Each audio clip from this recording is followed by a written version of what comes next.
E aí, tudo bem? Então, afinal, vacinas são algo que eu deva temer ou que eu deva querer?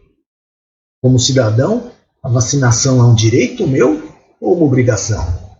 Pois é, para definir de maneira embasada as respostas, vamos lembrar uns conceitos de biologia. O primeiro deles, imunização. Imunização nada mais é do que o processo de produção de anticorpos contra uma determinada partícula invasora. Essa partícula invasora capaz de induzir a produção de anticorpos, a gente chama de antígeno. Na presença de um antígeno, o seu corpo produz os anticorpos, que são proteínas especiais capazes, de alguma maneira, de imobilizar ou inativar aquela partícula invasora, um vírus, uma bactéria, alguma coisa assim.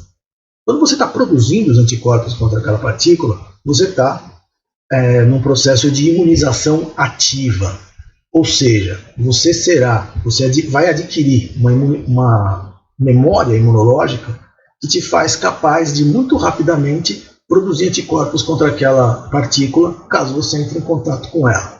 Também existe a imunização passiva, na qual você recebe os anticorpos prontos. Mas aí esses anticorpos com o tempo desaparecem e junto desaparece a sua imunização. O que a ciência fez de muito espertinho foi inventar uma maneira de induzir a produção de anticorpos contra uma determinada partícula sem que essa partícula entre no corpo de fato. De que jeito? Inventando ou criando artificialmente estruturas que imitam aquela partícula e assim enganam o sistema imunológico.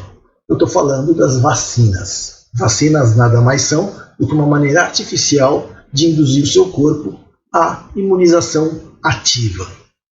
Lembramos então? Beleza. Qual que é o problema? O problema é que desde sempre as pessoas, por desconhecimento, por ignorância, por desconhecer a ciência e desconhecer o que é a ciência, temem e combatem a ciência.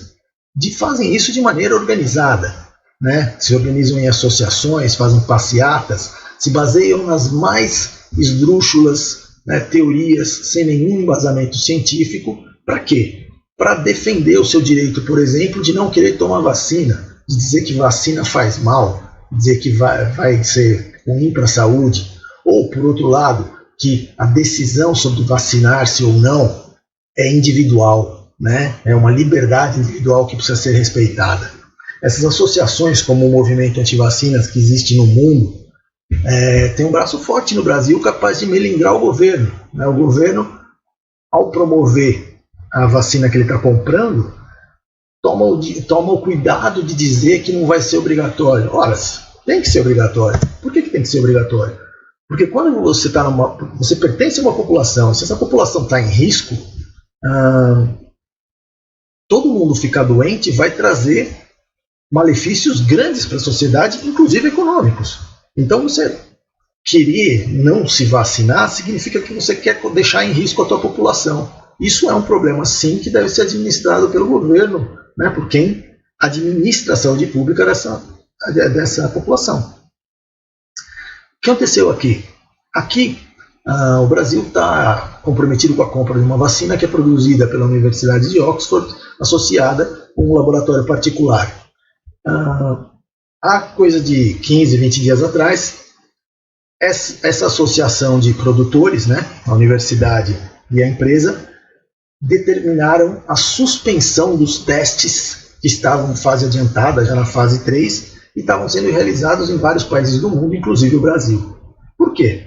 Porque uma pessoa, uma das voluntárias dos testes, teria adoecido, apresentando sintomas graves, sintomas ruins. E isso foi o suficiente para quê?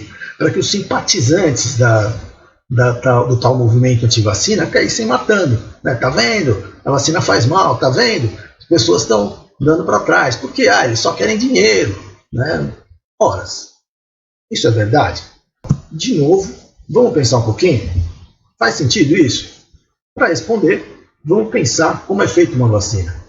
Uma vacina é feita num processo complexo que envolve várias etapas. A primeira dessas etapas é você estudar muito bem a partícula invasora. Então você vai estudar como funciona aquele vírus, aquela bactéria, entender a estrutura dessas células, né, ou do corpo desses organismos. Uma vez que você entendeu isso, você vai entender qual parte daquela estrutura vai ser a mais adequada para estimular a produção de antígenos. Uma vez que você saiba isso, você pode então fazer a tal da imitação, construir artificialmente alguma coisa que vai imitar aquela estrutura. Quando você faz isso, você produz em escala, então você testa se aquilo está funcionando. Onde você testa? Sai testando em gente? Não. Você testa em tubo de ensaio, em placa de Petri, em garrafinha de cultura de células, né? E até mesmo depois em cobaias, né? Em outros animais, mas não em gente. Se ficar comprovado que aquilo está fazendo algum efeito positivo, você vai então passar para a fase clínica, para os testes clínicos que vão ser feitos com pessoas. Os testes clínicos têm 3 fases a saber. São elas. Primeira fase, você aplica a vacina em grupos restritos de pessoas, grupos pequenos, geralmente formados por adultos saudáveis. Para que serve isso? Serve basicamente para você ver se isso não vai tirar a saúde das pessoas. Você nem está muito preocupado em saber se protege, mas se não, faz mal. É segurança. Se não fizer mal para as pessoas, você passa então para a fase 2, que é aplicar a vacina em grupos maiores de pessoas, mais representativos, né, não tão restritos. Vai incluir crianças, vai incluir pessoas talvez não tão saudáveis. E assim você testa a segurança num espectro maior de pessoas. E você começa a observar se aquelas pessoas estão ficando imunes à partícula que você está estudando, né, que você está querendo combater. Se passar por isso, você passa para a fase 3. A fase 3 sim é a mais demorada, a mais cara. Você vai aplicar a vacina em muitas pessoas, ainda voluntários, mas quantidades significativas, quantidades estatisticamente representativas das populações. Para quê? Para ver se numa amostra maior aquela vacina não encontra pessoas que sejam suscetíveis a sintomas muito indesejados, né? Se passar dessa fase 3, finalmente você vai para a fase 4, que aí é só alegria, né? Você aplicar a vacina e simplesmente acompanhar se ela, além de estar fazendo o efeito desejado, que é imunizar contra a doença, nos casos eventuais de problemas, você dá a assistência necessária. Hora da gente fazer o quê? Pensar de novo. Faz sentido a tal da polêmica?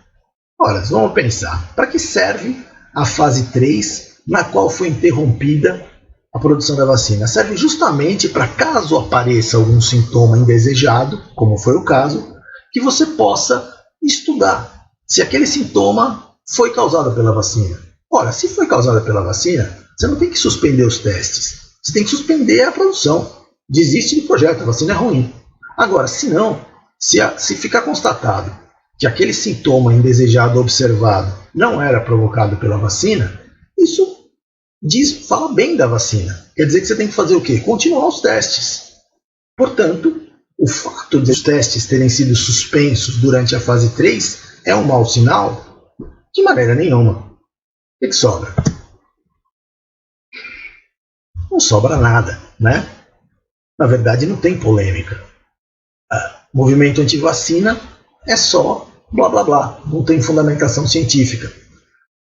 De fato, as vacinas foram uma grande conquista da humanidade. Quase dá para dizer que a história da humanidade se divide antes e depois das vacinas, certo? E ainda de quebra, para azarar de vez com a vida dos simpatizantes do tal movimento, caso essa vacina que está sendo aí comprada pelo Brasil passe pelos testes, o fato dela ter sido suspensa, os testes terem sido suspensos e isso ter sido divulgado amplamente, vai fazer o quê? Com que a gente veja que o processo foi feito com muita seriedade e que aquela vacina é sim confiável e boa. É isso.